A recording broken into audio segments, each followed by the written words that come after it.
Sa ating pagtahak sa kaunlaran, walang mamamayang Pilipino ang maiiwanan.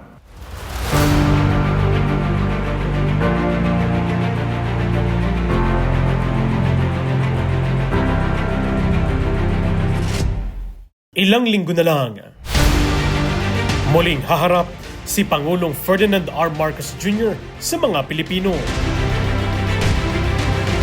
Para sa pinaka-inaabangan at pinaka-tinututukang talumpati,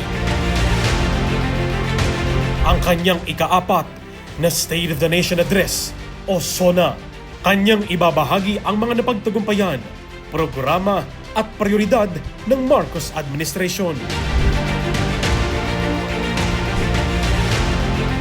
Samahan niyo kami sa pagbabalangkas ng mga mahahalagang impormasyon at himayin ang mga detalyeng may tunay na pinanggalingan. Buong puwersang ihahatid ng Congress TV at IBC.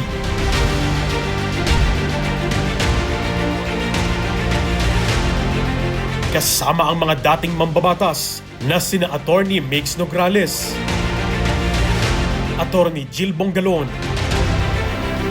Justice Undersecretary Marge Gutierrez, mga pinagkakatiwalaang Giorno, Princess Jordan, Greg Gregorio, Zai Chua, Earl Tobias, mula sa Kongreso hanggang sa inyong mga tahanan.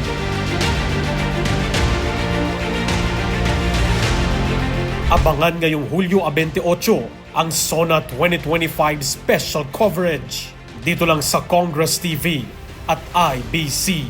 Sama-sama tayong makiisa sa tunay na pagbabago tungo sa bagong Pilipinas.